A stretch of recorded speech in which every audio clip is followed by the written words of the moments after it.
Well, welcome, friends, to Practical Church Planting. On this episode, I'm going to share with you 6 things I would tell myself about planting and church leadership if I could go back to the beginning of New City Church. Now, as you can tell, it's just me on the podcast today, and as you can probably also tell from the title of this episode, some big news to share. This is the last and final episode of Practical Church Planting. I have been doing this for almost 5 years. June 2018, Brian Androsian and I started this podcast, and then earlier this year, it was Brian Brammer took over when Brian Androsian transitioned off and started his nonprofit with foster and adoptive care. And 5 years in, it's been a lot.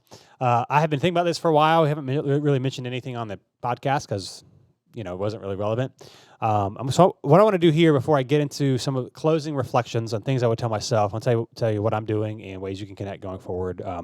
But 5 years, and part of this was, last couple months I've been thinking, man, I feel like I don't have as much to say. And after 320 episodes, you kind of do run out of practical things to say. And even there are times where I was like, hey, let's do an episode on this. And I would look back at our previous episodes and I'll look at what we talked about. And I was like, I would say mostly the exact same thing. Now, not every episode, and I might tweak a thing or two here, but I was like, I can't just do the same episodes we did 2 or 3 years ago. And so it's been a joy, it's been a privilege, connected with many of you, and I know, and I hope, and I trust it has been helpful for you. I do want to say this, even though this is the final episode, the Practical Church Planting Facebook group is still open. I'll still be running that thing, and so you can still ask questions and connect with people there. Practical Church Planting on Facebook, and the Growing Your Launch Team course, which I'll link to the show notes. You can go to practicalplanting.com. I think /launch is this direct URL, or just practicalplanting.com, and you can connect with the Growing Your Launch Team course. Those 2 things are still available. What I'm going to be doing in the future is, instead of spending all this time trying to think of things to share with you guys from my experience, I'm actually going to be asking other church leaders, pastors, and ministry leaders. And so starting on Wednesday, May 23rd, although this is the last episode of Practical Church Planting, I'll be starting the Dylan Dotson Church Leadership Podcast. It'll be interview style. It will be every Wednesday, just like this one was, but instead of me giving you advice, I'll be asking questions from really wise and seasoned ministry leaders. Super excited about it. I already have a number of episode or interviews lined up, and we're going to be doing it every week, and so really excited about that. My aim for the Dylan Dotson Church Leadership Podcast is a typical traditional-based podcast. If you listen to the Practical Church Planting, it's super highly relevant to you.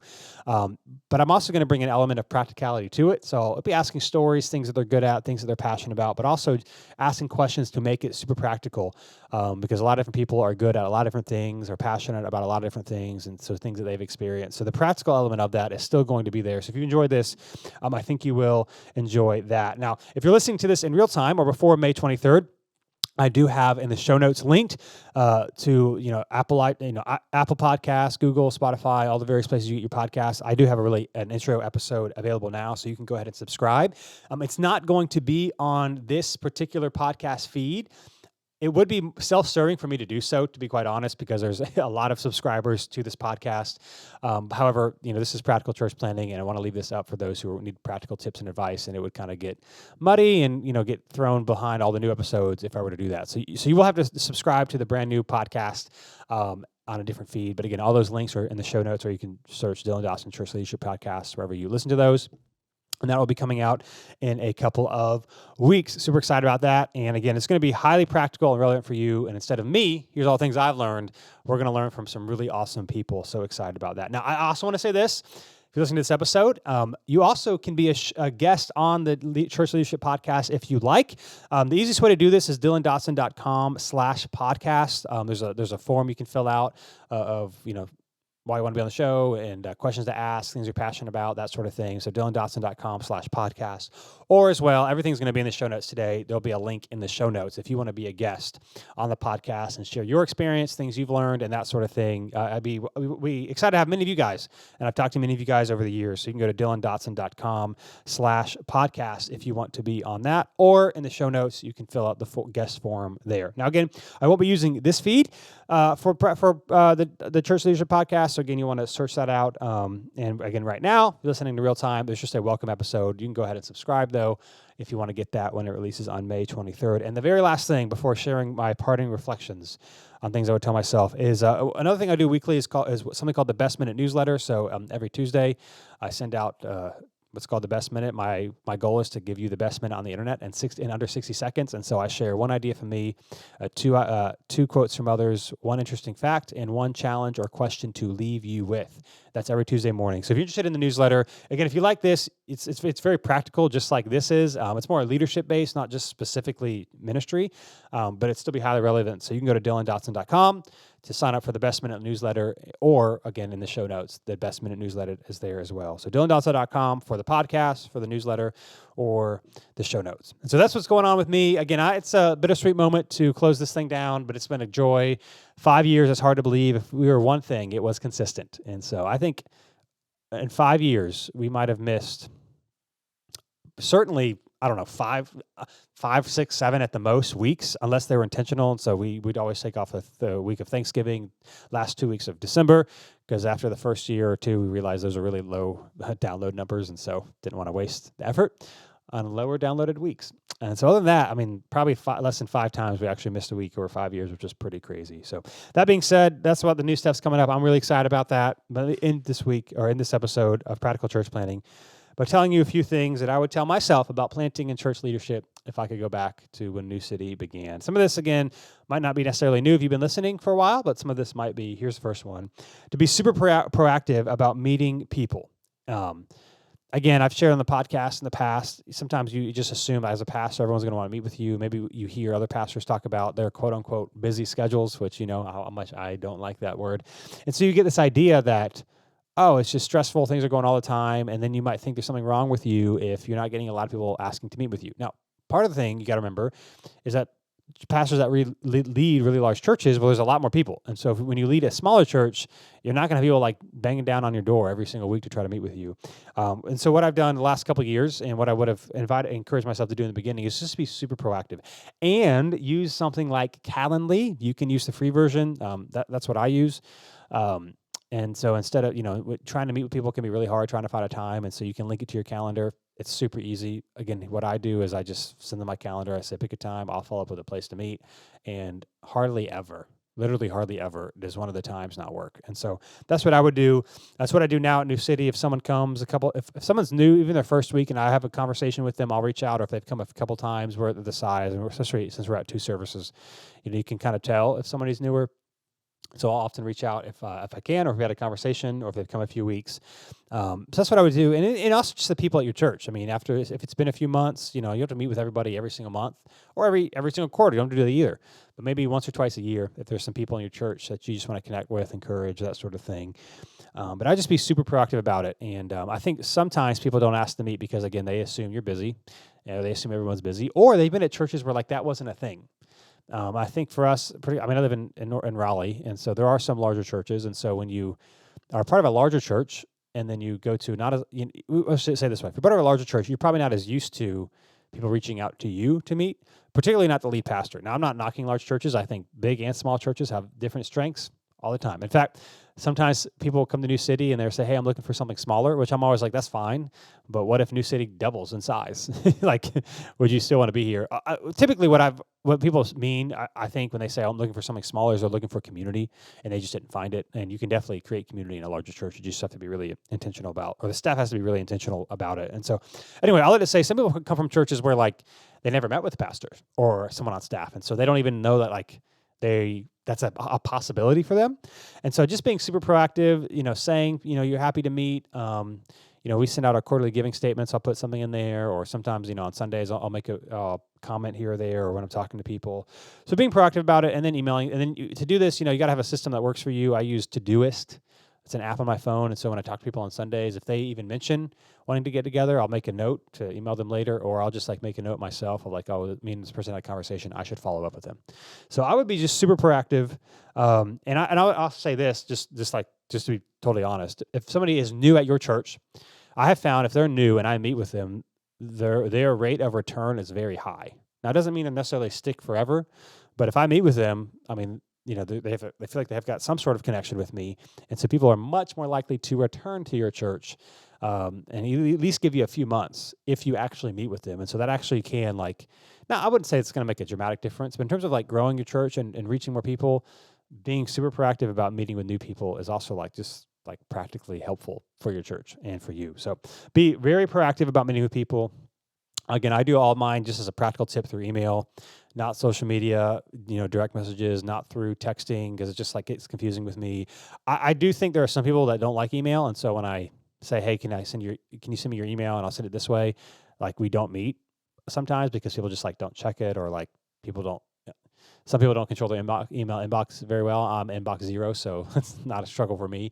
So things get lost, and so I do think there are times where maybe I might not have met with somebody because I do it over. I run my calendar through my email only, but it's actually worth it because then I'm not stressed out. Like, did I respond to this text message or this Facebook message or whatever?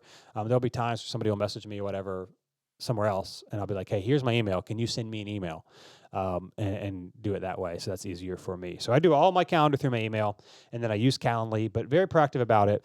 And I would recommend that for you as well. Again, sometimes all I have is a phone number. And so I'll literally say, or maybe somebody will have my phone number. They'll say, hey, can we meet? I say, sure. Can you send me your email? And I will email you my calendar. And I just simply say it's just easier for me to run my calendar through my email. And again, everybody is fine with that. So number one is be super proactive about meeting with people. And I would use Calendly or another software if you want to for that. Number two is to find a tribe or community to do ministry with. Again, we're part of Acts 29. I get to do a number of assessments a year, and just talk to a lot of church planners over the year. One of the biggest predictors of failure and not making it is somebody planting a church by themselves, like not even close. That also has just a lot of other factors. A lot of times financially, it's hard, to raise money to plant a church. And when you're doing it by yourself, it makes it even harder because you don't have a tribe, don't have a community. So listen, whether that's a network or denomination, some local churches in your area, I just like you won't last, or it will be a struggle for you if you do this by yourself. So that might mean slowing down or get connecting, or maybe doing a residency at a church before you plant. But if you're by yourself, it's just hard. And I know sometimes there's not a lot you can do. Maybe the area of town, or the area of the country where you live there's not a lot there, or maybe you had a bad experience or were hurt by a church or a network or something, and so you had some relationships there, but it's just not going to be healthy or good going forward. So I want to say, yes, there are challenges, and of course you can plant a church without a tribe or a network or community, but it's just going to be really, really hard. In fact, I just sent an email out this morning. There's a church planting in our area, and they're part of Acts 29, and so I sent an email to 9 churches. I mean, just practically. I'm the area lead for our area, and so there's 9 Acts 29 churches, probably within like an hour of Raleigh, which is fortunate for us. And I just said, hey, they're launching in January 2024. We need to raise $50,000 over their first 2 years between us. And here's what we're going to do. You send your commitment to him by August. I mean, I know a lot of these guys and some of the larger churches, and so the money's there. And also with Acts 29, we're supposed to set a certain amount of our budget aside for church planting, so we have the money to do that. But it was great because he's Acts 29. We already have 9 churches in our area. I mean, it would be like, hey, we need to do this. We need to have our commitments to him by August of this year, so in a few months, and our funding needs to start in January so he can plan. And that just doesn't happen. Stuff like that doesn't happen if you're all by yourself. And so, a tribe or community or somebody, maybe you planted by yourself and it's been hard. And so I would, online, I don't know, go online, search different networks or denominations or whatever is going on. But I just I don't know. I mean, obviously, I don't know them, I guess, if they're by themselves, and it's just my anecdotal experience. So, of course, I don't know everything or met everybody, but all the guys that I know, churches I know that are doing well, they are doing it in community, and they are not like a lone church by themselves without any relationships with anybody outside themselves. So find a tribe or community to do ministry with is hugely important, and if you don't do that, it will be really hard, not just for your church, but for you personally to thrive and last in the long haul. Number 3 is to have an abundance mentality. Number 1, this is important because it's true. If we follow Jesus, who owns everything, is on top of everything, and is abundantly generous to us. In fact, like even one of the themes you see as you read the Old Testament, for example, is a lot of people run into a lot of problems because they're not trusting the Lord, or like their sibling was given this, and so they don't think there's enough left over for them, and so we forget that we serve an abundant God. And so when I say having an abundance mentality at your church, it's because it's true. Like there is enough for all of us. But what I also mean is that people believe in their own church more when you talk about, promote, push other ministries. So we're really big on church planting, funding church plants, having church planters come and preach or share at New City Church. And we're very most people aren't going to leave your church, just to be honest, because they've got community there. But we talk about, hey, if you want to go with them, or if you live in this area, or we talk about the money that we're giving away, or the different organizations that come, or share, or nonprofits, or that sort of thing. Like we're very pro. What I say is we're very pro Jesus. We're Team Jesus. I mean, obviously, we live in New City. We want to be faithful with who God has given us. But like more than anything else, we want people to follow Jesus in community, because following Jesus by yourself is really hard, and you can't really follow Jesus and do the things He's asked us to do in isolation, loving, forgiving, giving grace, mercy, all these sorts of things. You need community to do that in. And so we have this abundance mentality. And so like, I know this can be hard if you're smaller, if your church budget's not that big, and if you're like, hey, if we talk about other church plants and other things that God's doing, aren't people going to leave us? They might, probably not, but they might, and you might have a few people that go. But I've just found too, like when there's this abundance mentality of like talking about it and celebrating what God is doing outside of your church, people, actually it makes them like enjoy and appreciate and love their church even more. Like I think it makes them be more bought in to their own church because they know that their church is not just about themselves. And I think our people, want that. I mean, they want their church to do well, right? But like they also are like Team Jesus. And so I think sometimes people from the outside wonder like why there's all this competition, for lack of a better word, or disgruntlement between churches. And so if we can do our best to say, hey, we're just one small part of what, like in our context of what God's doing in Raleigh, or in our community. We want to be faithful with what He's given us, but we want to celebrate what He's doing other places. I just think people it makes people buy into their own church even more in this kind of like ironic way.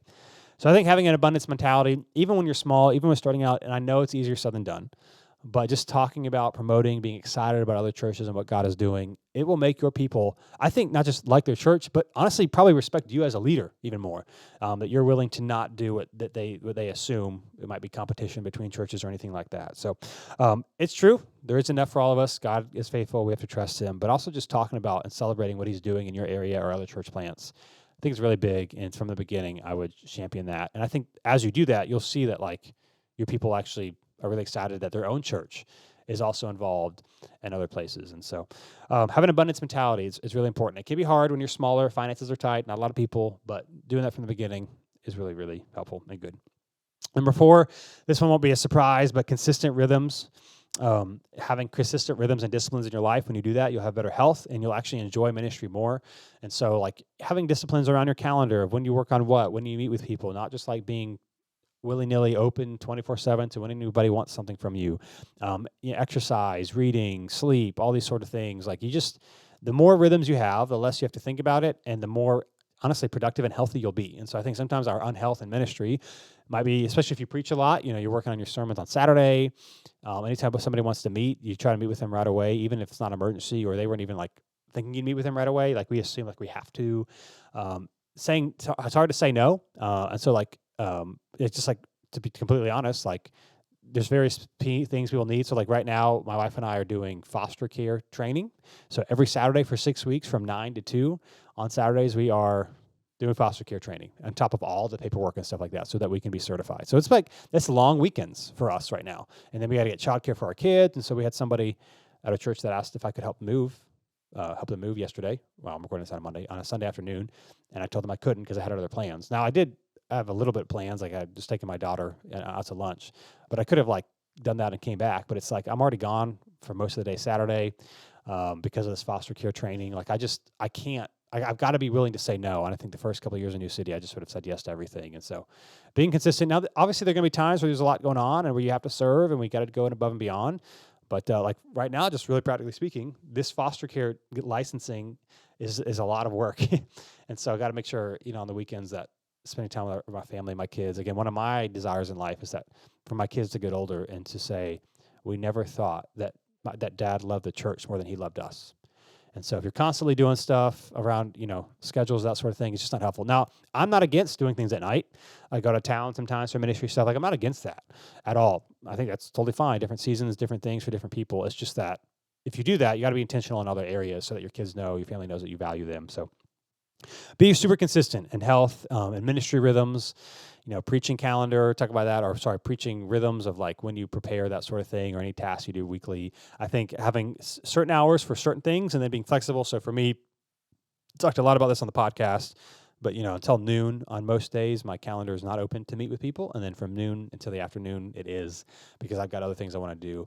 And it just helps you sustain for the long haul when you know what to expect, when your brain knows what to expect, and you can plan ahead that way. So consistent rhythms, whether that's sermon prep or exercise or time with your family, whatever that looks like. The challenge in ministry, particularly when you're first starting out, is that in many ways you can control your own calendar. And so it's harder to say no to things because your calendar is open. And so you just got to know what your priorities are, so that even if your calendar is quote unquote open, you have created it in such a way that you need to take this time to do whatever things you got to do to make it. So go slow. Tortoise and the hare, it's a cliche example. The hare ran really fast and he lost the race because he was taking naps, doing all those other things. Tortoise was slow and consistent. And if you want to make it over the long haul, and honestly, some of this is just experience. You can't rush experience, and you got to go through it yourself. But it's going slower so you can make it longer. I mean, that's just true. And so you need rhythms to help you do that. Number 5, I'm big on this one, is to figure out what works best for you and do it. So often, there's different ways. One time I heard it called a mythical bishop. And so for ministry, I feel like that was one of the more appropriate ways to think about it. But we often assume, well, I have to do it this way. Like I have to preach this way, or the services have to look this way, or I have to disciple people this way, or groups at our church have to run this way, or my schedule has to look like this. And you got to remember, man, as the leader and as just health, you got to do things that figure out what works best for you, and then do them that way. And it's okay if it looks different. Now, of course, this doesn't mean you do whatever you want whenever you want, but you got to do what's best for you with the mindset of this is what's best for our people. So for me, for example, like certain times of like when I go to bed and when I wake up, again, the really practical one is I don't really do meetings before noon because it helps me in other areas. And I'm still super flexible with my calendar, and there can be exceptions, but hardly ever happens unless it's somebody that I want to meet with for whatever various reason. But it works out for me. So I've got a sermon prep routine, talked about this a lot in the podcast, and it works for me. And so one of the challenges, I think, is that you can hear, what works for some person, you think it sounds good, and so you feel like you have to do the same thing, and then it doesn't work out for you, and you get frustrated. I'm a big proponent of hearing what other people do, trying it, emulating it, and then adapting it to what works for me. And so, figure out what works best for you in terms of productivity, focus, what hours you're working, spending time with your family, all these sort of things, and then do that. Because that's what, again, will also help you make it for the long haul, not doing or living up to expectations that honestly, nobody even has of you. You just have it on yourself. It's like, oh, to be a pastor or to do this thing, you must do X, Y, Z in a certain amount of time and in a certain way. So we got to work hard. We got to be flexible, all these sort of things. But I just man, you got to do what works best for you. And you got to be passionate about it. Because when you as the leader are healthy and excited and passionate, other people get excited and are healthy and passionate as well. And even if it's you probably heard this statistic, something along the lines of, you're like the 5 closest people around you. And even if you don't know the daily habits of the 5 closest people around you or the people you spend a lot of time with, they start to rub off on you. I forget the statistic. I read it a few months ago in a book. It was talking about, just being overweight, for example. And even if you have one friend who's really overweight, it actually impacts you. Or if you have one friend who loses weight and doesn't say anything about why or whatever, I forget what it was. It was really, fascinating. And just in terms of just having one friend who's started to be really intentional about their dieting and their exercise, and if they start losing weight and they don't tell anybody what they're doing, I think it was they at least, I don't know, I'm butchering it so bad right now, but 1 out of 3, they would have what I'm trying to say is, I can't remember the statistic, but basically they start losing weight and other people around them started losing weight just by being around them because they started to, hear what they were doing. Maybe they were inspired or encouraged. And I share that just to say, if we talk about how busy we are and if we're stressed out and if we've got all these things going on, our people will see that. It'll come across in our conversations and it won't be helpful for them. And so we also have to lead. I did a church planning assessment recently, and one of the couples I assessed, to just be totally frank, were not healthy. Their finances were a mess. I mean, just a total mess. Not good. They just didn't have really good rhythms in their life, and they're trying to plant a church. They weren't ready. It wasn't going to go well, and so whatever. But the thing was, what the guy didn't realize, and I think to be quite honest, still doesn't fully realize, is that ministry and leading a church is not devoid of these other things. If our finances are in a mess and we're in a bunch of debt and we don't have a really healthy plan to get out of it, how are we supposed to preach about financial stewardship? You don't have to be amazing. You don't have to be Dave Ramsey. You don't have to, whatever. But you've got to have some sort of plan. because it rubs off on other people. And so you got to figure out what works best for you and be healthy so that other people can see and experience it. And so it'll rub off. And so, like, for me, that's why I'm really big on, for example, this whole idea of being busy. How busyness is a choice. And I mean, it was 2 weeks ago. I was I was talking to someone after a service, and he was asking if I could do something, if I could meet. He's like, "I know you're really busy," and I was like, "I'm not busy, man." And he's newer to our church, and so I don't think he's heard me talk about this. And he like stared at me. He was like, "What?" I was like, "No, I'm not busy." And I was like, I have things to do, but I'm not busy. And for me, part of it is like, it's telling myself, I'm not busy because it's a choice if I have a lot going on. But it's also like to tell them, like, we don't have to be busy all the time. Like, we can rest, we can be intentional with our time, we can work hard, we can rest well, all those sort of things. And so figure out what works best for you and be healthy. That'll have benefits beyond just how you preach or whatever. It'll just have practical benefits for the people of your church. It'll put you in a better spot. And then last but not least, the last thing I would say as we come to the close, near the end of the last episode together, is this: to remember that it is a privilege and an honor to get to do what we do. Yes, it's hard. It can be stressful. It can be super discouraging. It can be depressing. It can feel like, man, there's there's so many times I'm like meeting with somebody or talking to somebody or meeting with a couple and they're going through something and I'm sitting there and I'm like, what am I doing? Like, I got nothing. I literally I'm like begging God. I was like, Lord, I'm like begging the Spirit. I'm like, give me something to encourage them because I have no advice. There's nothing I could say that can change this or I can fix this. And there's so many times where I think that. And to encourage you, I would say that a lot of times people don't need to be told what to do. Many times people just need someone to listen to them. And so I've learned that over the years, like me just listening and not even really like saying anything is helpful. I forget the episode. There was an episode we did somewhere recently, talked about the questions I typically ask when I meet with people, which I follow, which is really helpful. And so that's helpful. But like, it's just like, I don't know what to say. Just encouraging them and to pray with them. But I say that to say, like, it's an honor, man, that like some people who like you barely know you. I mean, New City's been around long enough. And so maybe it feels, more like a quote unquote church than it did like in the very beginning. And so there'll be people who are like super new to the church. They've come like 2 or 3 weeks. I meet with them and they're like telling me just deep stuff that they've experienced or that they've done. And there's a weightiness to it. Man, I just think more and more of how important it is for us to have character integrity and for us to follow Jesus and for us to, to love people well, because we can really unintentionally start to slip and abuse our power, or power might not be the right word, our influence in people's lives if we're not following Jesus ourselves. That's just so important. But it can be hard, difficult, but it's a privilege and an honor. And to remember that. And to remember that like people share life with you and that you get to see God do really cool things, to encourage other fellow people in ministry, pastors, leaders, that sort of thing. It can be so easy for us to just focus on the negative and to forget like, man, this is awesome. And so I try to tell myself that pretty regularly, even if it's like a really hard conversation or difficult, something that's going through something really hard. It's like, man, it's an honor that they would share this with me.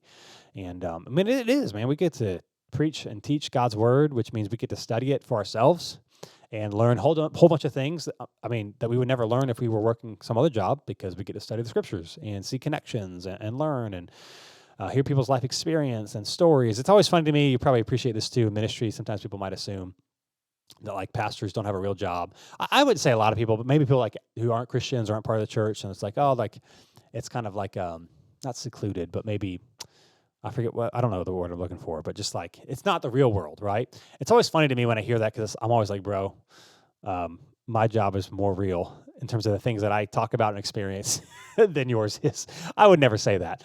But you talk about, hard, difficult stuff. It is real. And, but I also say it's a privilege and honor that people would come and share. And so just remember that we get to do. It's hard, it's difficult, yes, but like, what an honor. What an honor that God would allow us to play a small part in his kingdom and would trust us and our faults and our failures and our wrong theology and our tempers and our anger and our broken sinfulness. And God still invites us in. And so I think when we remember that, it also encourages our people that we're no different than them. We need God as much as they do. We need Jesus' grace in our lives as much as they do. We need the Spirit to empower us as much as they do. And just remembering it's a privilege and an honor when things are hard and difficult. And trying to have a positive mindset instead of a negative one, I think, can make a really big difference. And so those are 6 things I would tell myself about planting and church leadership. Again, it's been speaking of privilege and honor, this has been a privilege and an honor. It's hard to believe. I've been doing this for 5 years. And I've learned a lot along the way. So, hey, thank you guys so much for those that have joined, maybe those that have bought the Launch Team course, those that have watched on YouTube or in the Practical Church Planting Facebook group. I hope this has been helpful for you in some small way. Again, if you'd like to join me at the new Dylan Dotson Church Leadership Podcast, I'd love to have you. You can go ahead in the show notes or DylanDotson.com, and you can go ahead and subscribe for the first episode when that releases on May 23rd. DylanDotson.com as well for the newsletter if you want to keep up with that. That's growing, and that's been a joy, and it's really practical as well. And yeah, I'm trying to think I think that's all the stuff. So Facebook group is still open. You can still buy the Growing Your Launch Team course wherever you're at. And the new podcast launches in just a few weeks. And so be sure to subscribe there. Thanks for everything. Guys, it's been a pleasure. And hopefully I'll see you over on the Dylan Dotson Church Leadership Podcast.